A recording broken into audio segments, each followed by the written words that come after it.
Yo Andi, sini masuk ke bab 3. Kali ini kita akan membahas tentang geohistory. Pertama, definisi geohistory sejarah adalah mempelajari tentang manusia, keadaan fisik dan yang berkaitan dengan fakta-fakta keadaan geografi di masa lampau. Dengan demikian, bukanlah keadaan geografi yang bersifat kekinian atau keberadaannya sekarang, melainkan tekanannya pada keadaan kondisi geografi yang mendukung fakta sejarah di masa lampau, di mana sebuah peristiwa sejarah telah terjadi. Dalam geohistory terdapat cabang-cabang ilmu geografi, yaitu geografi regional, memberikan pengertian bahwa geografi regional adalah geografi yang mempelajari kewilayahan atas dasar luar dan sempitnya wilayah tersebut. Objek studinya dimulai dari yang paling luas sampai yang paling sempit di wilayah tersebut. Geografi fisik adalah geografi yang mempelajari tentang unsur-unsur alam asli. Pertama, geomorfologi mempelajari tentang bentuk muka bumi, klimatologi mempelajari tentang iklim, geografi mempelajari tentang kehidupan di bumi, oceanografi mempelajari tentang laut, geografi tanah mempelajari tentang tanah, geofisika mempelajari tentang sifat-sifat fisik bumi, geologi mempelajari tentang lapisan batu-batuan pembentuk muka bumi secara keseluruhan mulai dari dahulu sampai sekarang. Hidrologi mempelajari tentang air tanah, meteorologi mempelajari tentang atmosfer atau cuaca, geografi matematik mempelajari tentang luas, letak, dan besar, geografi sumber daya mempelajari tentang mineral dan barang tambang yang terdapat di bumi, ekologi mempelajari tentang adaptasi manusia dengan lingkungan baik fisik maupun biologis, astronomi mempelajari tentang perbintangan misal untuk pertanian, geologi mempelajari tentang hewan. Geografi manusia ialah ilmu yang mempelajari hubungan dan pengaruh timbal balik antara alam dengan manusia. Pertama ada antropologi mempelajari kehidupan manusia. Dua, demografi mempelajari tentang unsur susunan, jumlah, dan perkembangan penduduk. Geografi sosial mempelajari tentang hubungan dan pengaruh timbal balik antara alam dengan manusia. Geografi desa kota mempelajari tentang desa dan kota. Geografi ekonomi mempelajari keadaan ekonomi di suatu tempat. Geografi politik mempelajari politik di beberapa wilayah geografi. Lanjut, geografi sejarah mempelajari sejarah di suatu wilayah geografis. Geografi militer mempelajari aspek militer ditinjau dari kondisi geografisnya. Paleontologi mempelajari fosil, arkeologi yaitu ilmu yang mempelajari kepurbakalaan, sosiologi mempelajari kemasyarakatan. Dari cabang ketiga geografi manusia terdapat geografi sejarah. Dari cabang ketiga geografi manusia terdapat geografi sejarah.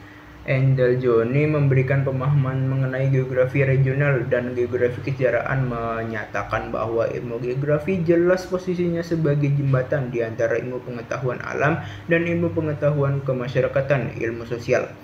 Dan Lee Stem menyatakan bahwa geografi pada hakikatnya bertugas menelaah bumi sebagai ruang huni manusia dan manusia sebagai penghuni bumi.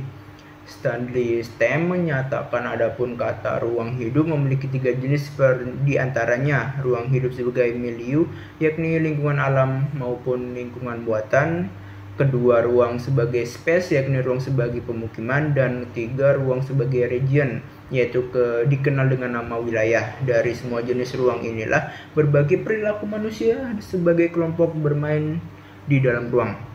B. Perkembangan ilmu di Inggris. Para geografi yang menekuni masa lampau tidak memberikan batasan yang tegas antara masa sejarah dengan masa prasejarah. Keduanya dimasukkan sebagai bagian masa lampau, di mana kondisi geografis suatu tempat atau wilayah berlainan dari yang lain di masa sekarang. Sejak 1945, geografi manusia telah mengandung ilmu divisi utama. Pertama, ekonomi, sosial, budaya, dan politik, di mana mencerminkan baik bidang utama kehidupan kontemporer dan ilmu sosial disiplin geografi yang berinteraksi, yaitu ekonomi, sosiologi, antropologi, dan ilmu politik dan hubungan internasional masing-masing. Yang kelima adalah geografi sejarah.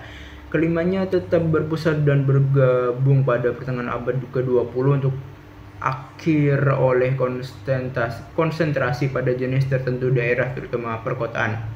Geografi sejarah telah lama diselidiki mengubah landscape. Pekerjaan mereka sekarang menginformasikan pendidikan perubahan lingkungan global serta menggambarkan masa lalu manusia yang disebabkan modifikasi lingkungan. C. Keberadaan geohistory di Indonesia. Geografi kesejarahan dan istilah tersebut dipakai oleh Angeloni dalam buku beliau Geografi Kesejarahan. R. Ali berusaha keras untuk memperbaiki keadaan uraian sejarah agar sesuai dengan kondisi geografi menurut zamannya. Ditonjolkan gejala-gejala geografi seperti ledakan gunung berapi, pelumpuran.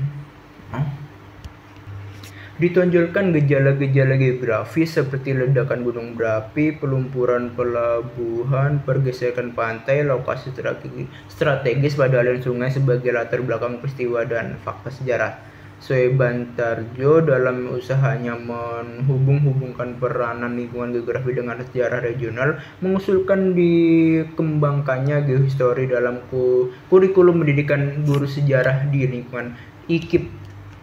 Menurut Soebantarjo, geohistory adalah suatu ilmu yang menyelidiki, membahas, menetapkan peranan alam di dalam penentuan jalannya sejarah serta mencari hukum-hukumnya. Tahun 1956, Muhyamin menerbitkan buku Atlas Sejarah dan Lukisan Sejarah. Kedua buku itu diterbitkan oleh penerbit di Jembatan Jakarta tanggal 17 Agustus 19. Kedua buku itu diterbitkan oleh penerbit Jembatan Jakarta tanggal 17 Agustus 1956 yang merupakan alat bantu pengajaran sejarah agar tidak membuat siswa menjadi jenuh. Itu dia rangkuman bab 3. Selanjutnya kita akan melanjutkan ke bab 4.